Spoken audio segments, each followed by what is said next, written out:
Let me ask you something honest. Have you ever walked into a room, looked around, and felt like you were the only person experiencing reality in high definition while everyone else was stuck on low resolution?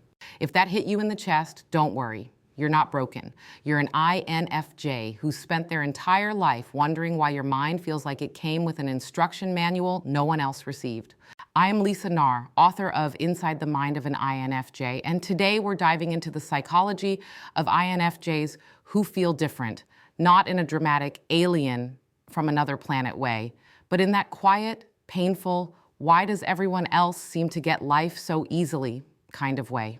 And let me say this up front, feeling different isn't your flaw, it's your fingerprint. There's a reason INFJs move through the world like they're tuned into a frequency most people don't even know exists.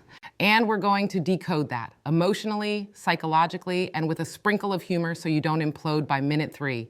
Let's start with this. INFJs don't just think differently, they process differently. Your brain prefers depth over speed, patterns over chaos, symbolism over surface-level logic. And the world operates in the exact opposite direction. Imagine trying to speak English in a room full of people who only understand hashtags. That's what growing up as an INFJ feels like. While other kids were thinking, tag, you're it, you were thinking, why do humans chase each other to simulate connection? That's not weird. That's intuitive processing. But here's where the pain starts. The INFJ brain runs on introverted intuition, NI, which is basically a pattern recognition supercomputer tied to emotional meaning. This system constantly asks, what's the deeper truth here? What does this behavior mean? What's really being said beneath what's said? And meanwhile, society is like, so do you want fries with that? The mismatch begins early. INFJs grow up with the sense that they're too much, too intense, too sensitive, or too quiet. Not because they are, but because the world measures depth with the same scale it uses for small talk. INFJs communicate in novels. Most people communicate in bumper stickers. Now let's hit the psychology. People who feel fundamentally different often do one of two things: mask or withdraw. And INFJs, lucky us, we do both. We mask to make others comfortable. We withdraw to make ourselves comfortable. And somewhere in that dance, we forget what our real self even feels like. Here's a story you'll relate to. An INFJ once told me, I feel like I play the role of myself instead of being myself. That's an identity fatigue symptom, a psychological exhaustion caused by performing a version of yourself the world finds digestible. And INFJs become experts at this performance because we don't want to burden anyone with the full complexity of who we are. Let's talk sensory and emotional wiring. INFJs have nervous systems that light up more intensely in response to emotional, interpersonal, and sensory information, especially social cues. That means when most people are thinking, cool, a party, an INFJ is thinking, who here is hurting? Who's pretending? Who's lying? Why is no one acknowledging the tension between those two people? Why is the music this loud? Why does this room feel like emotional radiation?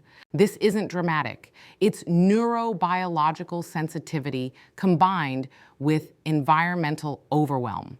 INFJs don't feel different because they want to. They feel different because their brain picks up data other people don't even notice. Now let's get real for a moment. Like, one of the biggest reasons INFJs feel different is because they bond differently. The world bonds through repetition and proximity. INFJs bond through meaning. You could know someone for 2 years and feel nothing. Then someone shares one vulnerable sentence and you feel like you've known them your whole life. This depth makes INFJs feel out of place because the world treats connection like fast food. INFJs treat it like a slow-cooked meal that takes 4 hours while you contemplate the meaning of existence. Here's another layer. INFJs view themselves through an internal mirror instead of an external one. Most people look outward to understand themselves. INFJs look inward, constantly analyzing who they are and why. That inner gaze makes them evolve faster than the people around them. So the tribe they fit with at 15 isn't the tribe they fit with at 20 or at 30 or at 40. This creates a lifelong feeling of being out of sync. But here's a truth I want you to hold on to. You're not out of place, you're ahead of pace. Mid-video retention moment. Let me drop a psychological gem. Humans feel different when their internal world is richer than their external environment. And INFJs live 80% of their life inside the mind. That inner world shapes everything: identity, relationships, decisions, intuition. You feel different because your internal world is so vivid, so complex, so alive that the external world feels underwhelming, boring, shallow, loud, disconnected. And now we hit the emotional core of this topic. INFJs often carry the ache of loneliness, even when surrounded by people, because being around people isn't the same as being understood by people. INFJs want resonance, not proximity, alignment, not attendance, souls, not bodies. Let's talk coping, because I'm not letting you leave this video feeling misunderstood without giving you strategy. The key to INFJs feeling less different isn't conforming, it's curating. You can't change the world's communication style, but you can change who gets access to your emotional bandwidth.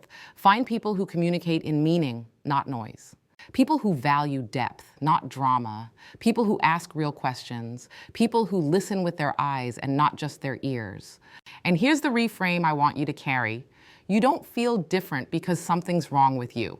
You feel different because you see what others miss. That's not a deficit, it's an advantage. INFJs aren't outsiders. We're observers, not misunderstood, misclassified, not alone, just unmatched. By the end of this video, I want you to walk away knowing this. Being different isn't a wound, it's a compass. It's pointing you toward people who see the world the way you do, toward conversations that feed you, toward the life you're meant to live. If this resonated, I want you to comment, "I'm different, not alone."